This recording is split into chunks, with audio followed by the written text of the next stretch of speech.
Aunque con Donald Trump nunca se sabe, el nombramiento de Marco Rubio como su secretario de Estado en reemplazo de Anthony Blinken puede llegar a ser un problema mayor que puede ahondar las grietas ya generadas en el escenario mundial en apenas 8 días de mandato. Considerado como uno de los halcones más formidables del Senado, partidario de las intervenciones militares estadounidenses en todo el mundo, fue acérrimo enemigo de Trump en su momento antes de su primer periodo y ahora se muestra como un fiel alfil, todo un camaleón de propósito especial que se acomoda a la sombra del árbol que más le proteja. Vamos a ver la noticia que analizaremos a continuación. Fachada de una estrategia política calculada, Donald Trump ha confiado una de las herramientas más poderosas del gobierno estadounidense, su política exterior, a un hombre cuya trayectoria no deja espacio para certezas. Marco Rubio, el flamante secretario de Estado, es una figura polarizadora. Considerado uno de los halcones más belicosos del Senado, ha sido siempre un defensor de las intervenciones militares, en abierta contradicción con la retórica trumpista de paz y retirada. Su nombramiento no solo es un giro dramático en la narrativa del exmandatario, sino también un riesgo que podría tener implicaciones globales. La situación desencadena amenazas que enfrenta un imperio que podría caer, no por fuerzas externas, sino por las fisuras dentro de su propia estructura. Rubio, descendiente de inmigrantes cubanos, representa un símbolo de las complejas dinámicas étnicas y políticas en Estados Unidos. Su ascenso ha sido gracias al respaldo de una diáspora cubano-americana profundamente conservadora. Ha aplicado una astuta combinación de pragmatismo político y manipulación narrativa. Sin embargo, la lealtad no parece ser un pilar de su ideología.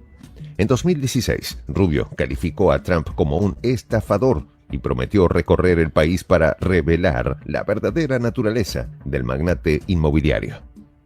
Hoy, esa aparente enemistad ha dado paso a un vínculo que se sostiene sobre la frágil cuerda de la conveniencia mutua. El Senado, en un movimiento sorprendentemente unánime, ratificó su nombramiento como secretario de Estado. De esta manera, Rubio se coloca en la cuarta posición más poderosa del gobierno estadounidense. Aunque esta aprobación refleja el respaldo de las élites políticas, no garantiza que Rubio sea el aliado que Trump necesita. Su historial está plagado de acusaciones y escándalos, desde supuestos vínculos familiares con el narcotráfico hasta recibir cuantiosas sumas de la Asociación Nacional del Rifle, una organización conocida por su influencia en las políticas de seguridad y su controvertida postura sobre la regulación de armas. En política exterior, Rubio no ha dudado en pedir el despliegue de tropas estadounidenses en múltiples frentes, acumulando una lista de países que han sentido la presión de su agenda intervencionista. Esto incluye llamados explícitos para contener a Rusia, una estrategia que resuena con los ecos de la Guerra Fría. Sus propuestas, sin embargo, no encajan con la promesa de Trump de retirar tropas y poner fin a los conflictos interminables que han desgastado a Estados Unidos, tanto económica como moralmente. En lugar de eso, Rubio parece seguir una agenda que privilegia la demostración de fuerza militar como herramienta de dominación global. El riesgo para Trump no radica solo en las diferencias ideológicas, sino en el carácter impredecible de Rubio. Pues Margarita, lo que faltaba. Lo que faltaba. Es Un realmente topo en la Casa preocupante. Blanca. Sí, te decía que es preocupante para el futuro, sobre todo de Donald Trump, el hombre que quiere hacer a Estados Unidos grande de nuevo. Saber que ha confiado su destino a Marco Rubio, que es un personaje de dudosa lealtad política. Y para entender eso y ver de dónde viene esa duda en torno al hoy secretario de Estado del gobierno de Trump, hay que mirar retrospectivamente el historial de enfrentamientos y desacuerdos que Marco Rubio y Trump tuvieron durante las primarias republicanas de 2016. Desde allá viene el tema. En esa época se peleaban como perro y gato, a tal punto que Trump se refería a Rubio de manera despectiva como pequeño Marco, pero él entonces, senador por Florida, le devolvió los golpes a Trump y sorprendió tildándolo de estafador profesional. Ahora no se atreverá a decirle así, mi loco.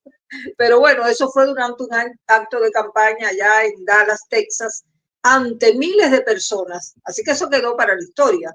Y en esa ocasión, Ivette Rubio sugirió además que el magnate podría haberse mojado los pantalones durante el debate que hubo, ¿no? Además, cuestionó las políticas de Trump, su capacidad para ser presidente.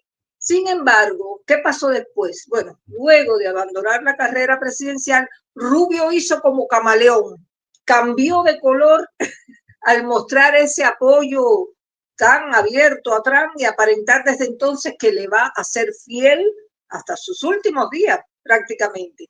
Y es así que este tránsfuga de Rubio, que lo es solo de apellido porque tiene el pelo más negro que el de sus antepasados cubanos, bueno, terminó siendo confirmado como secretario de Estado en la administración de Trump. Pero todo tiene su precio. Le llovieron enseguida montones de cuestionamientos, sobre todo de los mandatarios de Venezuela, de Colombia y hasta de China. Cuestionamientos sobre todo por los ataques que él consecutivamente ha ido dirigiendo contra esos países. En el caso de Venezuela, bueno, Diosdado Cabello, el ministro del Interior de Caracas, de Venezuela, en su programa Con el Mazo Dando, pues disparó que la nominación de Rubio como secretario de Estado podría convertirse en un problema para Trump. Yo creo que este es el hombre que más claro ha hablado del asunto, porque Cabello insinuó que las tensiones internas en la política estadounidense podrían beneficiar a los intereses del gobierno venezolano. Y también retó a Rubio a someterse a una prueba de polígrafo para verificar quién está mintiendo sobre el consumo de sustancias ilegales y las relaciones con quienes las trafican, porque esa era una de las denuncias que hacía Rubio contra Venezuela.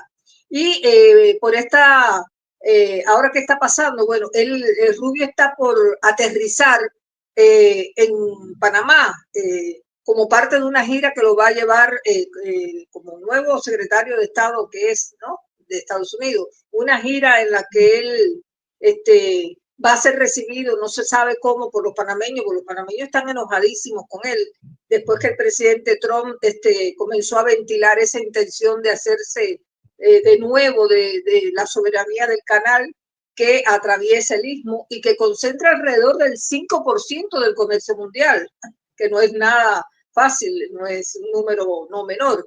Y ya sabemos los cortocircuitos que ha habido entre los mandatarios de Estados Unidos y de Panamá, respectivamente, porque Mulino, que es el presidente panameño, dijo que va a seguir su país administrando el canal y que no hay presencia ninguna de nación que interfiera con esa administración. Pero bueno, para allá va Marco Rubio a tratar ese tema que es central, aunque dice que también va a analizar el de la migración. Pero como te decía al principio, esta es una prueba de fuego, la primera tal vez y más fuerte que va a atravesar el flamante secretario de Estado de los Estados Unidos. Así es, Margarita, es todo un hito para este hombre, pues el primer senador, ¿no? Él fue senador por el estado de la Florida, de origen cubano, pero no es cubano. Hay que hacer esa aclaración. Claro. Tampoco fue, sus papás cuando llegaron a Estados Unidos, no llegaron bajo el régimen de Castro, el régimen que ellos llaman, ¿no? De Castro. Claro. Llegaron bajo el gobierno de Batista, que precisamente... En los 50 salieron. En los 50, exactamente, que precisamente fue, en ese momento era terrible ese gobierno lleno de corrupción, y pues Cuba era precisamente el patrio trasero directico de Estados Unidos, ¿no? El esbirro Fulgencio Batista. Exactamente. Entonces, no se fueron, no tuvieron ningún tipo de opresión, como llaman algunos, no tuvieron ningún tipo de de problema, pues, de angustia, ni de qué vamos a hacer, nos vamos, no, se fueron para Estados Unidos como todos los migrantes, Margarita, que es lo más lamentable. Estamos con 3 migrantes, sí, o hijos de migrantes en el gobierno de Trump. Marco Rubio, ¿cierto? Elon Musk, que es también sudafricano. Es sudafricano. Hijo de también de migrantes que vivían en Canadá y que se fueron a Sudáfrica porque les gustaba mucho el tema del apartheid, ¿no? Eran de esa línea. Y el señor Donald Trump, cuyos abuelos iniciaron el negocio de todo esto de hoteles, bueno, era un simple hotelito de camino, el abuelo de Trump vino desde, creo que de Alemania, ellos tienen esos orígenes, curiosamente, y la mamá de Trump vino aquí a Estados Unidos, no aquí, allá a Estados Unidos con $50 en el bolsillo, que no se las den de genios, que no son ni supremacistas ni son nadie, son migrantes como los demás, o hijos de migrantes. El señor Rubio tiene unas características bien particulares. Como lo veíamos en el video, Margarita, pues ha sido un tipo que siempre ha estado más del lado guerrerista, ha atacado a Latinoamérica todo el tiempo, pero como rasgo particular, hace 8 años fue rival de Trump en las primarias presidenciales republicanas y adicionalmente tuvo choques fuertes con él, ¿no? Pero hoy en día está siendo pues su par, imagínate, es el secretario de Estado, nada más y nada menos. Entonces, ha sido una cosa bien complicada que primero lo ataque, después se vuelva su amigo y adicionalmente, ¿quiénes más? Hablábamos de hecho un poco, tocamos el tema en la entrevista con el doctor Monedero sobre eso, ¿no? ¿Quién es más complicado? ¿Quién es más peligroso? Porque este es más papista que el Papa. ¿Puede llegar a ser más peligroso que el mismísimo Trump? No sabemos. Decía el profe Monedero que no lo veía tanto, pero de todas maneras, casos se han visto y este tipo es particular en toda la extensión de la palabra. Vamos a ver el siguiente corte, Margarita. Adelante. Históricamente ha demostrado una habilidad casi instintiva para adaptarse al clima político del momento, incluso si eso significa traicionar sus principios o aliados. Los politólogos han calificado este fenómeno como mimetismo político. Rubio puede transformarse en el leal trumpista que el partido necesita en tiempos de unidad, pero en cuanto perciba debilidad en su benefactor, podría convertirse en el arquitecto de su caída. Por su parte, Diosdado Cabello, uno de los hombres más poderosos del chavismo en Venezuela, no ha dudado en calificar a Rubio como un delincuente y mafioso. Según Cabello, Rubio opera bajo la influencia de las mafias políticas estadounidenses. Cabello lo acusa de haber recibido fondos y favores a cambio de impulsar una agenda que sirva a intereses oscuros. Estas acusaciones, aunque provenientes de un adversario ideológico, no son aisladas. Rubio ya ha sido objeto de investigaciones y cuestionamientos que han puesto en tela de juicio su integridad. La sombra de la traición no es solo una amenaza para Trump, sino un reflejo de las grietas dentro del Partido Republicano. El contexto histórico también añade una dimensión compleja a la figura de Rubio.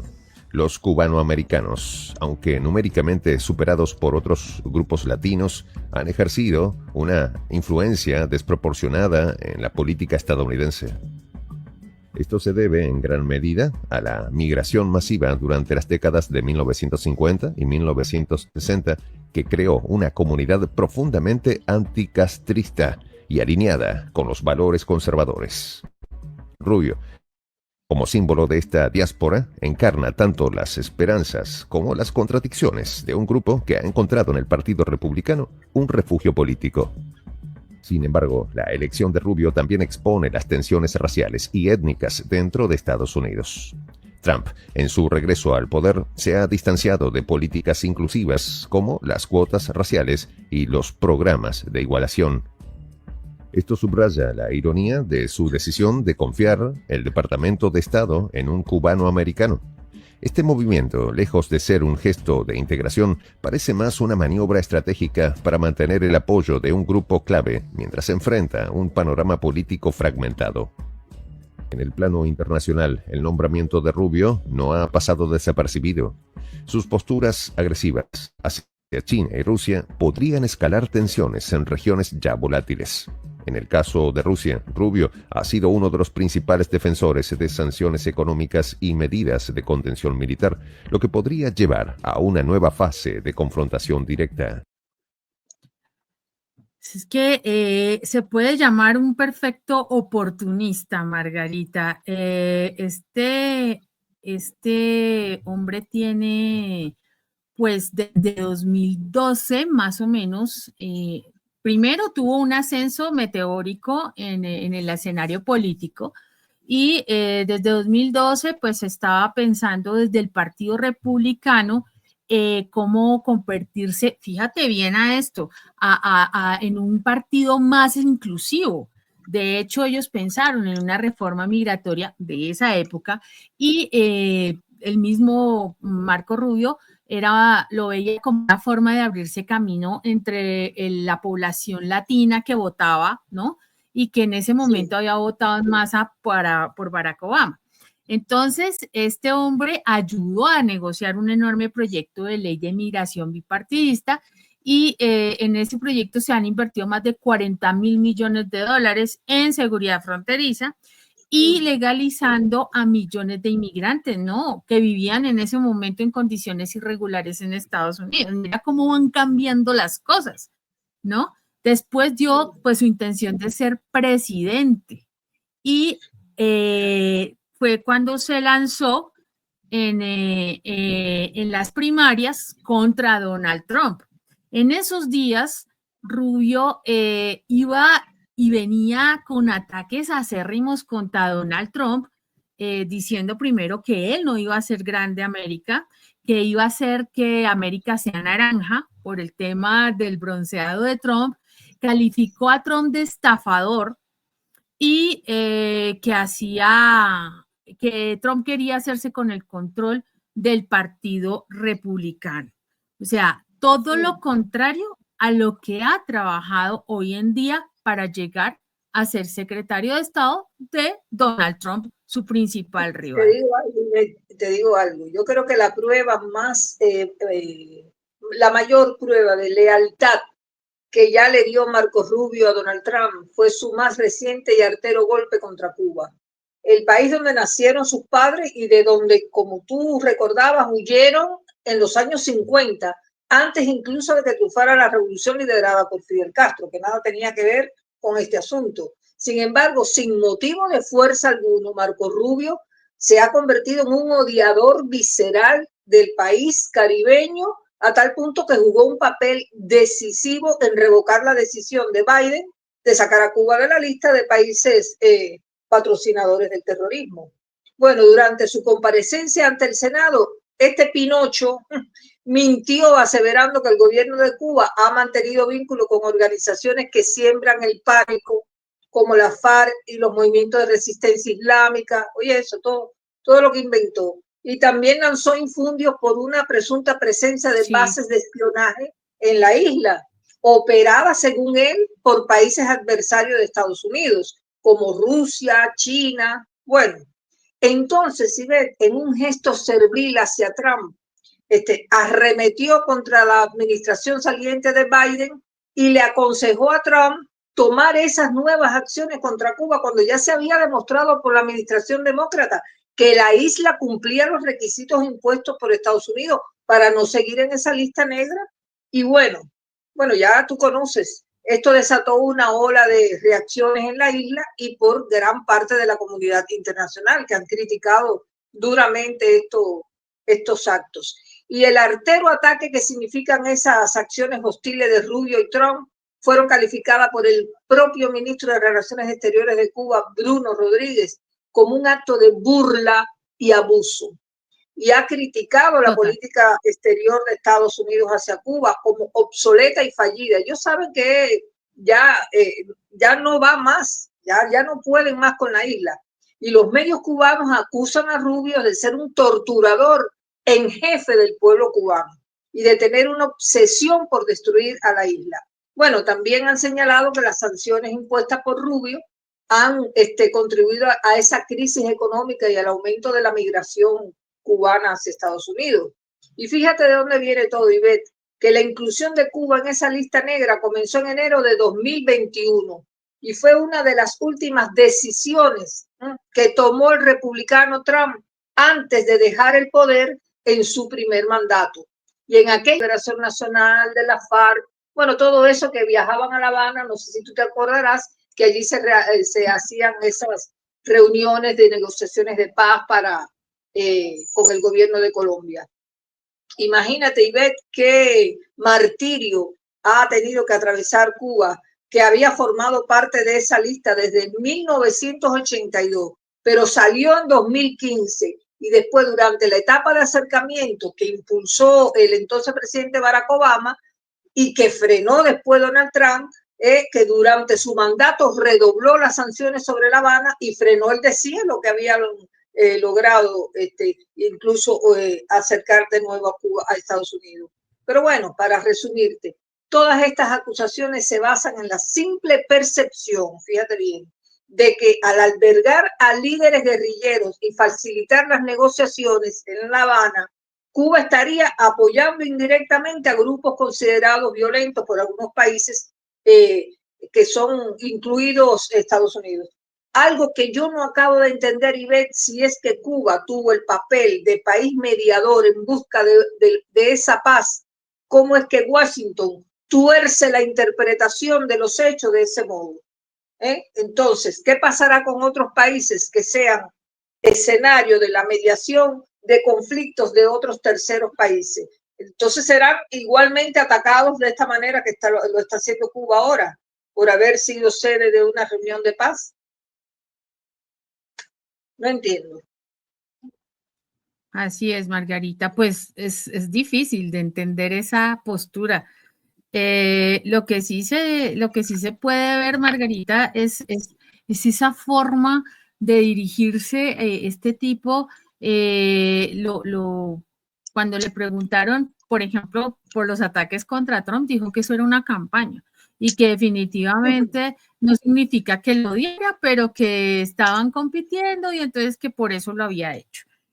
Pero eso deja mucho que pensar porque un político, sobre todo de ese calibre, debería ser un poco más honesto, ¿no? O ser honesto, más bien, no poco más, no se trata de eso. O se es o no se es. Claro, y claro. mostrarse contundente y no acomodarse como lo está haciendo este hombre, y eso lo hace más peligroso. Hoy tiene una postura, mañana otra. Creo que lo único que ha sido permanentemente equilibrado y lineal es en su aversión por América Latina. Lo único, dijo que Milei, por ejemplo, era un aliado y que había que tenerlo cerca, pero es más como esa forma de nos sirve, pero cuando ya no nos sirva nos podemos limpiar con él. Ese es el perfil que tiene este tipo y es pues lo que hicieron con Guaidó, por ejemplo. Ahorita exactamente, y lo están pidiendo lo cuentas. usaron y después lo descartaron. Y le están pidiendo cuentas, Margarita, a Guaidó y a María Corina, ¿no? Por todo lo que se gastaron y no se sabe a dónde fue a parar. 150 millones de dólares nomás Guaidó. Y no lograron voltear al gobierno de Maduro. Exactamente. Entonces, del que no le sirve, así ellos se limpian. Chao. Y no se han dado cuenta estos esbirros. Vamos con el último segmento, Margarita. Vamos. En cuanto a China, su historial incluye apoyar restricciones comerciales y sanciones que han tensado las relaciones bilaterales en un momento crítico para la economía global. A medida que se desarrollan estos eventos, la pregunta sigue siendo si Rubio es el hombre adecuado para liderar la política exterior de Estados Unidos en un momento tan delicado. Su historial sugiere lo contrario. En lugar de ser un arquitecto de la paz, Rubio parece inclinado a utilizar el poder de Estados Unidos como un martillo para imponer su visión del orden mundial. Esto no solo contradice las promesas de campaña de Trump, sino que también pone en riesgo la estabilidad global. El imperio, como un coloso de pies de barro, se tambalea ante la posibilidad de una traición interna. Rubio, con su historial de oportunismo y ambición desmedida, podría ser el catalizador de un cambio que no solo afectará a Trump, sino al equilibrio de poder en todo el mundo. Eso es lo que tenemos, Margarita. Bueno, Algo que, sí, algo que iba a decir. la misma gente no se ha, creo que todavía no ha aterrizado.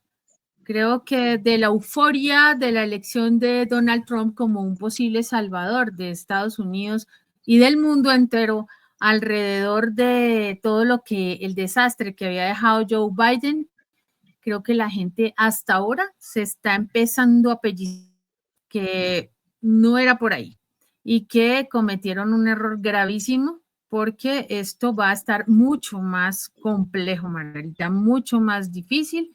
Ya se están empezando a meter incluso con migrantes legales. Hay violencia porque los trompistas hacen eso. El señor Rubio, pues es uno de los que atiza el carbón para que el fuego suba. Entonces, y contra todos, ¿no? Porque contra China, contra Centroamérica, contra Cuba, contra Colombia, contra Venezuela. ¿Qué nos Hablando espera de con Cuba, esta? hablando de Cuba, que es el foco, parece, de atracción obsesiva de Marco Rubio, se veía venir porque varios analistas ya habían advertido que de llegar Marco Rubio al gobierno de Trump iba a apretar la tuerca tanto hasta tratar de partirla. Fíjate si es así, Beth, que Peter Conner es coautor del libro Diplomacia encubierta con Cuba, historia de las negociaciones secretas entre Washington y La Habana. Anticipó que Rubio alcanzó la cúspide del poder y una posición en el gobierno estadounidense que nunca antes había ocupado y que va a utilizar a Cuba para demostrar su reputación como un extremista de línea dura respecto de la isla. Es de terror lo que está diciendo. Y describió incluso que esto podría ser el último clavo en lo que ya es una tumba profunda para Cuba.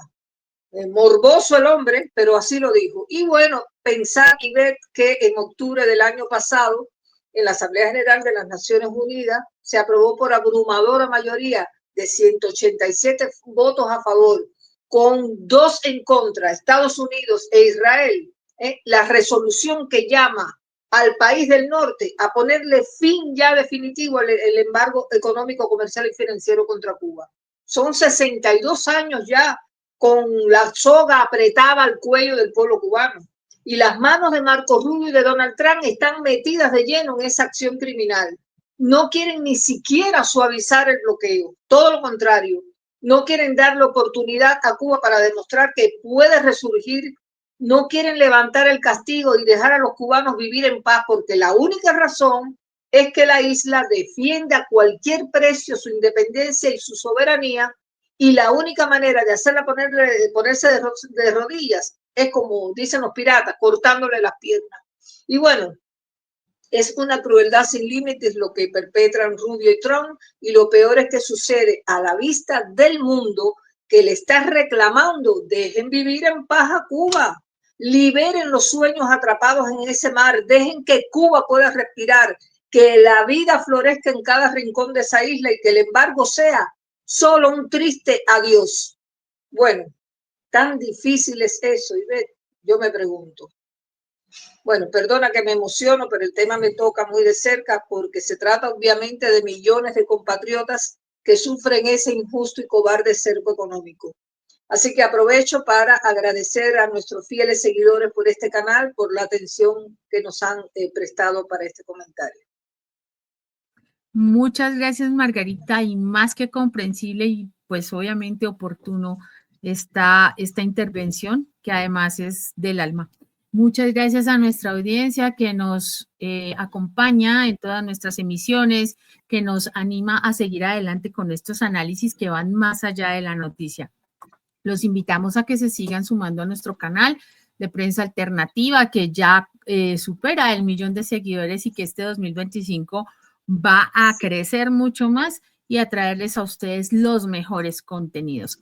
Vamos a dejarlos por ahora con la reflexión del día. La ambición de poder es una mala hierba que solo crece en el solar abandonado de una mente vacía. Lo dijo Ayn Rand. Nos vemos hasta que nos volvamos a encontrar. Hasta pronto.